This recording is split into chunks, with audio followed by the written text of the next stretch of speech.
In the headlines tonight, no real local reaction to reports by Tobagonian fishermen of Barbadians fishing in Tobago waters.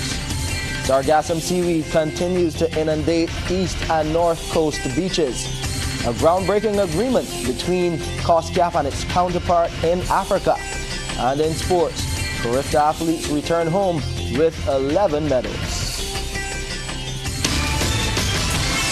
Broadcasting from our studios in the Pine St. Michael, this is CBC NewsNight, starting now.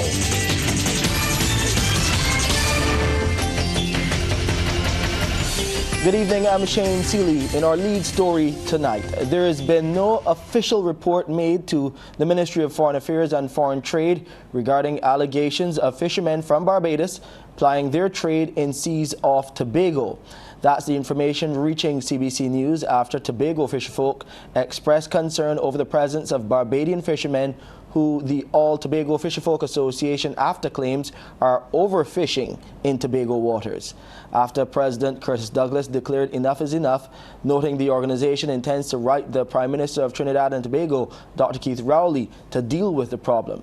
He says AFTA will be sending letters to all concerned since the overfishing by Barbadians are causing fisher processors there in Tobago to go out of business and the employees sent home. According to him, during the COVID-19 pandemic, the fish population increased. However, for the last year, fleets of Bajan vessels have been operating illegally in Tobago's waters. This is a developing story that we will continue to follow. Well, some of the island's white sandy beaches are once again being hidden by large quantities of Sargassum seaweed being brought in by the tides. And based on predictions, this is expected to continue into the upcoming summer period. Our Sharika Griffith reports. The Sargassum seaweed is once again making its presence known at beaches across Barbados. Perhaps one of the worst affected is right here at River Bay, St. Lucie, where it's become so thick and matted in some parts, it almost looks safe to walk on. When a CBC team visited the northern beach, there wasn't a sea bather in sight. Bradley Graves and his friend Anthony Bailey, who live in Boscobel, St. Peter, were busy driving around looking at the extent of the invasive seaweed, which has affected their usual sea bathing spot. It'll get there that you can smell the scent yet, but it's going to soon get there. How bad is it? It's very bad because you can't bathe down there at Cove Bay. So then you're going to leave it, will come down till out down, what you call it, well, go house, and then places so it comes down. Mr. Graves is bracing for the now familiar smell of rotten eggs, usually associated with the rotting seaweed. I would like to take that smell again, because it will be very, very bad. Do you have any suggestions on what can be done? I would say we left it to Lord. Because we're going to bring workers, then they're not going to come back. The odor is also proving to be a challenge for small businesses in the east of the island. Coastal communities like Bashiba are among those hardest hit. It sells nice homemade natural juices, locally made from fruits, local fruits. And like when there's seaweed, much people don't really come over this side because like seaweed is really bad and it affects everyone. It causes a lot of flies and sometimes it smells really bad when people are taking it up from right there. However, some pockets of visitors and locals are still braving it, visiting the area for photos and some for rest and recuperation. We come to try to make every bank holiday come up to the spot and sit and relax. Because you know we are young people, right? So we just come out to sit and relax. But we're going to have a good time. These seaweeds ain't bothering us because we ain't letting them bother we. We can eat the food that we left from it. Awesome. Scientists have been monitoring what they believe could be the largest sargassum mass on record, spanning more than 5,000 miles from the coast of Africa to the Gulf of Mexico. It is expected to pass through the Caribbean during the summer. A top official in the Ministry of Environment and National Beautification says the strategy for dealing with the Sargassum seaweed remains the same as in previous years, with teams being deployed to remove it from beaches across the island. Sharika Griffith, CBC News. Thank you, Sharika. Now, Now, a possible opening for Barbadian creatives on the African continent. Local copyright organization, the Copyright Society of Composers, Authors and Publishers, Inc., better known as COSCAP, has signed a major agreement with the South African Music Performance Association, SAMPRA, at the Sub-Saharan African Conference of the International Federation of the Phonographic Industry, the IFPI, in Nairobi. At that signing was the High Commissioner of Barbados to Kenya, William A. MacDonald, as well as representatives from the Kenyan government, the IFPI, Sub-Saharan African music organizations, and major record companies. Joining us live now to outline what this means for local entertainers is CEO of COSCAP, Dr. Erica Smith. Dr. Smith, good to have you joining us here on Newsnight. So let's start there. What does this mean for the local entertainment industry and our entertainers here on the island? Okay, well, good night. Thanks for having me. We were looking for new opportunities for our members, especially post-COVID. It hit everyone really hard. And of course, the music industry is one of constant change. We have the entry of AI, which means that competitiveness will increase. Anyway, we thought we would look for new market entry opportunities, opportunities for skills development, for increased creativity, and ultimately, of course, revenue generation. And it's my understanding that it does just that. There are a number of training initiatives and collaborations expected with this new deal. Yes, so with this deal, first we're promoting collaboration between performers and producers specifically. Of course, also songwriters. But it is not only focused on the artists, the creatives. There will also be opportunities for capacity building with the staff of the organizations as well. So it's not a case or only a case of, we choose some people and they get to go and perform with some South African counterparts. We are having an entire program with training, master classes, etc. There is going to be a selection process, but it is all part of a bigger program we're doing. And if it works out well, it will not just be South Africa. We already have Cape Verde lined up. We're talking with the Ghanaians and Nigerians. So hopefully it will be the start of something new and positive with the African continent. And I know it's still early days yet, but how soon can we see some of these developments being rolled out and coming into fruition? Well, the South Africans are coming in November. So in preparation for that, we're going to start with some master classes, and we're going to provide our members with the conditions for possible participation. But the South Africans are coming in November, and they're coming to perform, to collaborate, and to identify artists here they would want to work with. Well, Dr. Smith, and then we will do the same next year.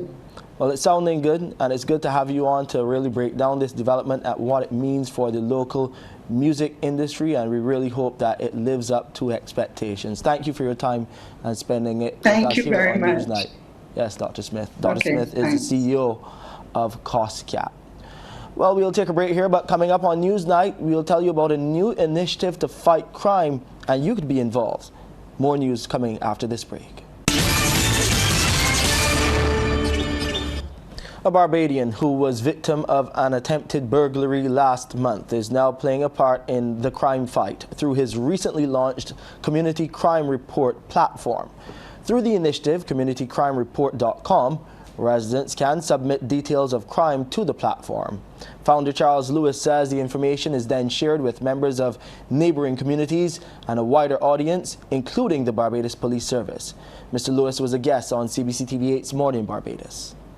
Sharing information is very critical because imagine I shared it with all my neighbors, and as a result, that led to the quick apprehension of the young man. So sharing information is very important to quick apprehension. awareness of crime is also very important, and it's important for them to be aware of what's going on, not only in your own community, but in other communities, because a person can commit a crime in St. Michael and then go to St. Philip and commit the same crime or yet another crime. So it's important that it is shared as widely as possible. When you register on the platform, which is free of charge, by the way, when something occurs and it's shared on the system, then you are given a notification immediately once you subscribe to the platform. And Mr. Lewis says the platform will not tolerate anyone intending to share misinformation. We're not able to vet everyone. However, we are going to insist that they corroborate any report with video footage or photos, and also in most instances they will have made a report to the police. So we can probably, if we felt a need to, we can actually cross-check with police to see whether or not it is real information, because there are many people who do stunts on the internet just to get likes and so on, and that is very important to us. But we will ban anyone from using the platform if they are caught sharing disinformation or misleading the public in any way. And if it is possible to prosecute them through the police department for doing so, we will also take that step. Amid concerns about the lack of activity in the northern town of Speightstown, political analyst and social commentator Peter Wickham suggests officials and businesses may have to draw up a plan on reviving the area. He drew comparison with how Oyston started and suggested something similar be done. Mr. Wickham was host on Q100.7 FM's Let's Talk About It radio program. Here's what he had to say. What Speightstown has to do is decide how it wants to pitch itself. And my sense is that it perhaps needs to forgive or give up on the idea of Fridays. And perhaps the Speightstown culture can be a Sunday afternoon culture. Maybe that's a day that they can look to further exploit and have some kind of activities down there. They need to put their heads together and come up with something. But I don't agree that government needs to necessarily take the lead. I think that the business people in Speightstown, all the Austin husbands who have a lot to say on these matters, and I know he's listening to me now, they need to come up with a plan to draw people to Speightstown for some good reason. It may not be for fish, God forbid if it's for pork, but some activity on Sunday afternoons might not be a bad idea. Also on that program, Mr. Wickham weighed in on the recent island-wide power outage. Since the restoration of power, the Barbados Light and Power Company shared information on the case of the outage and steps taken after, following concerns raised by Barbadians and businesses. I appreciate that they're able to get up and running quickly, but I still think that the idea of breaking down is something that is intolerable in some spheres of business. So at CBC, we were able to be back up and running in a few seconds. The problem is that everyone does not have that power. And there are a number of people who suffer badly when there's a breakdown for even the 2 hours that they have, and they would prefer an uninterrupted power supply, no pun intended. And that's what we have to look at. Now, in the same way that with a motor vehicle, the question is the cost of purchasing a new one, that is more efficient is high. The replacement costs. So what is worse, having to deal with the breakdown, the inconvenience, then the maintenance costs, or alternatively move to something that's more efficient that won't break down for another 5 to 7 years. Parent Education for Development in Barbados, PARDOS, as it reaches out to the community, is extending a helping hand to parents who may need help in raising their child or ward. It will be doing so come May with 4 free parenting seminars. Director Cicely Clark Richmond says PARDOS understands there are many out there that feel they are failing given all that's happening in Barbados today. She told CBC TV8's Morning Barbados the organization is there to help parents do things better. It always comes back down to the parents. It starts there, and people are complaining that children are doing this and doing that, and the household, what's happening at home is definitely not working. And it's not that you're necessarily doing all things bad, but you can always do things better, and we're here to help parents do things better, because we cannot parent the children how we were parented back then. Things have changed, the children are different, and we have to realize that we need to do things differently. And we at PARDOS wanted to do our part, because we've been around for 50 years, and that is what we were created to do, help parents. So we sat down and say, look, we need to do something out there. Let's get out in the community some more. That's what we used to do in the past, and we want to get back in the community. So we have these 4 seminars in the month of May, and we have 4 different locations. You don't have to come to all 4. And parenting consultant with Barbados, Donna Talcock, says several factors are impacting on the key relationship between the parent and the child. It's not a hit and miss anymore. We can't afford a hit and miss. We don't have as much support because the family has also evolved. So you've got more families where you've got the adults and the children, and you don't have that kind of support unless you pay for it. To have people watch your child when you have to go to work, watch your child when you need a break to go and do something that's pleasurable for yourself. Okay? And as a parenting consultant, I also help parents through situations that happen. Sports Night, brought to you with the compliments of Great Health Works, agents for Omega XL.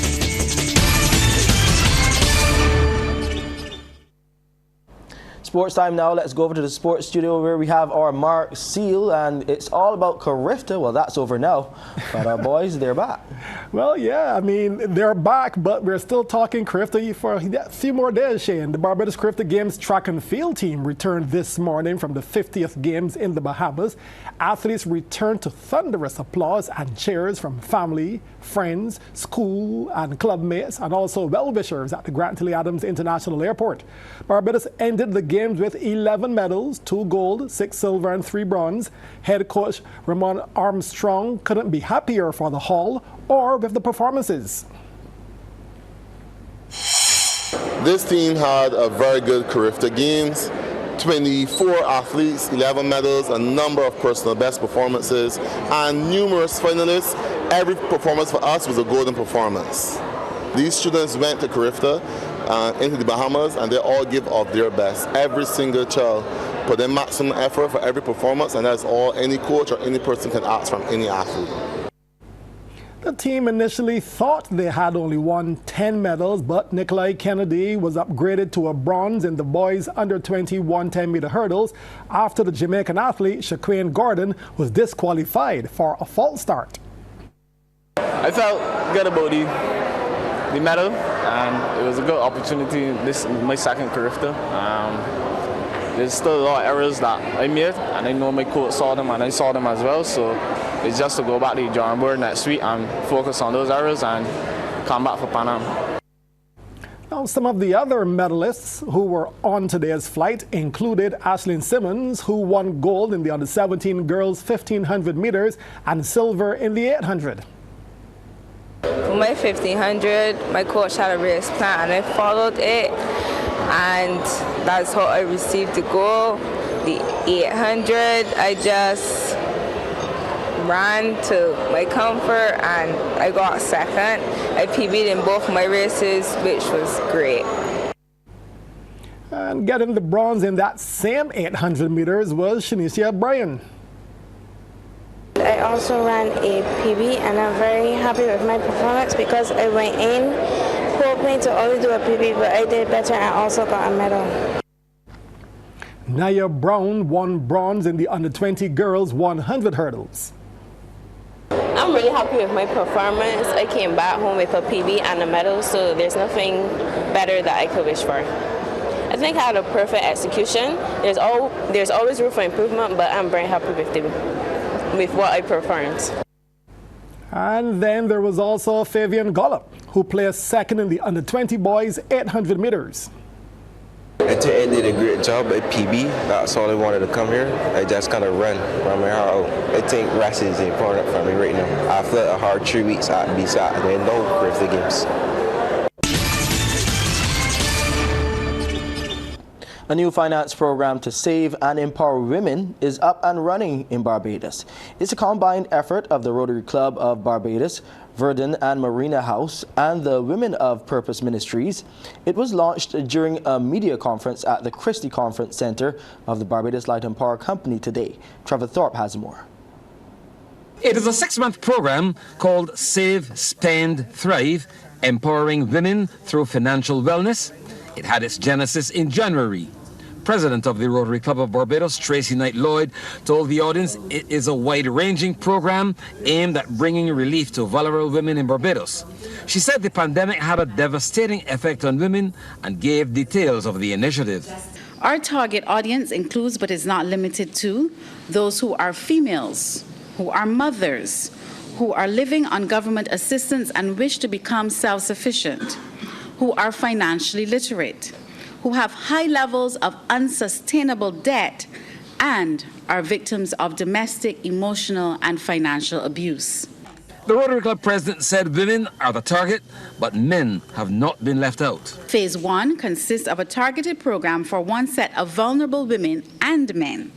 Currently, we are delivering our program to both residents as well as recovering clients of the Verdun and Marina houses. So far, the sessions have been well received, and we are confident that we have been able to provide some hope and skills that managing money is indeed an achievable goal. Chief Executive Officer of Verdun and the Marina House, Mariette Carrington, said the initiative has the potential to benefit not only women, but society in general.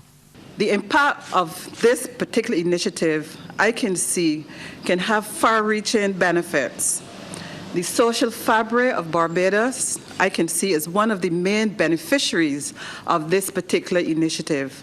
So thank you, Rotarians, for thinking ahead and to ensure that our Barbados is safer and healthier for all. A healthy relationship with money is not something that comes easy, and the Save, Spend, Thrive program is aimed at having far-reaching effects for the betterment of the Barbadian society. Trevor Thorpe for the Business Report. Now, a new line of locally made beauty products is about to carve a niche in Barbados and beyond. Beauty specialist Lena Babb told the Business Report Luisia's Beauty Studios creates conditioners, creams and shampoos, both for men and women. We provide natural products. We provide stuff for the skin, scrubs, lotions, body wash, soaps, that kind of stuff. And for the hair, we also do like shampoos and conditioners, grease, hair butters, that kind of stuff for hair treatments, that kind of stuff. And the natural beauty business official says she is looking at the overseas market and following guidelines set by Export Barbados BIDC. We just did the export program, so now I'm going over to them now to get ready for export. But we just went through a whole set of training in terms of getting the product sampled and tested and stuff for export ready. Second half in sports now. Let's go back over to Mark to see what he has for us now. Starting with some local football, where the BFA League took a worthy pause in the latest set of matches as players and patrons came out in full support for footballer Deshaun Eto Howell. The triple header in the BFA Premiership was dubbed an evening for Eto, who needs funding support to help fight against lymphoma. Before the nightcap game, BFA President Randy Harris made a presentation of funds to Deshaun's mother, Natasha Howell, to help aid in his fight against the illness. Lymphoma is a broader term for a cancer that begins in cells of the lymph system. Now, in the actual fixtures, Weymouth Wales remained unbeaten, registering a 4-0 win over the BDF sports program, while Wotton crushed Notre Dame 6-1. Allerton were also winners, 4-1 over Empire. Here's a look at some of the action. Wotton break down the right-hand side ball to the box towards the... Oh, that's an early goal for Wotton. A career ball that threatened to be utterly brilliant. Disrupted by injury, not saved initially by Chase. And he will regret that one because Kyle Gibson, the Wotton captain, runs over and he has a message for someone. Get well soon, Eto. That'll be being knocked around by any and every batsman in the region. That's going to be the equalizer for the Danes. Downey bursts into the box. Downey still going. Shot and into the back of the net. Shot comes in from Downey. Well saved. And the rebound on this occasion put away. And here comes Downey. Once again, doesn't have much to work with the players. Downey still going, rides one tackle. Gets a cynical one in the back. And the referee points to the spot. Trying to keep the scoreline respectable. It's Downey. And a chase got there, but it burst through the hands. John once again on the right-hand side. John takes a shot early. And finally gets his goal. Paul Herod sweeps it out wide on the left side for Applewhite, I believe. Ball squared and into the back of the net it goes. 50th minute of the encounter, and that's Weymouth Wills 2, BDS Sports Program 0. Calls the midfield and releases the pass brilliantly. Stolen away. Here comes Jules on his bike and shoots and scores. Let's watch Everton storming forward once again. Could be trouble for Empire. Must score. Goal number 2. Here's Gittins again. Elias Speedy with the right foot shot. Oh, it's superb. Agar tested, he turns inside and then out, then gives the ball away to Gittins, who's in on goal again, cuts towards the 18-yard box, sliding tackle comes in. Oh, it's hit again. This is really amazing. Oh, ball given away now though. Paul into the box they go now. Chance for goal number 1. Cut across the box, shoots, scores. Goal! In basketball, Pinelands continue to be the team to beat as they started the second round of the Co-Operators General Insurance BABA Premier League. They played in the entire first round with a win. It came against Combined School Tridents, beating them by 47 points at the Barbados Community College gym. Straight off their President's Cup win, Pinelands had Schoolboys Tridents as their assignment in what was the start of the second round of the league competition. And quite like their recent showing against the Cavs, the boys from Pine were drawing for the big shots. That's Captain Deroni Hurley. The Schoolboys did try to apply some pressure when the time came, White House style, but the experience paid off for Pine as they found the gap, and this time it was the older Hurley brother, Darion, to sink it outside the arc. To be fair, Pinelands were truly running things in this game. Here comes Hurley again to nail it home. 3 more big ones. And then just when the Schoolboys were looking to get some points in the board, watch the steal from Devron Knight as he floats it to the basket. The score at this stage was 15-2. Though points were coming far and in between, the Schoolboys did press as hard as they could with all hands on deck. Captain Anton Winter finishes display. But Pinelands was just extending their lead more and more, and they just couldn't get enough of the 3-pointers. The Schoolboys also caught that fever, and Naya Brown pulled the trigger from the arc for this 3. And at the end of the first quarter, the score looked like this. Pinelands up 35-19. Into the second, and they picked up where they left off. Knight shaking off the defenders. The Schoolboys had shining moments too. Winter with a nice big one as well. But let's hand it to Pinelands. They were the superior team and totally outclassed the Tridents as they ended the third up 69-59 before going on to take the win at 123-76. Thank you very much, Anne-Marie. And there was also another win, this time for Burger King Clapham Bulls, who defeated the Lakers Sports Club 92-70. Akeem Marsh led for Bulls with a game-high 21 points. A good way to wrap up things on this edition of CBC NewsNight. I'm Shane Seeley. Good night.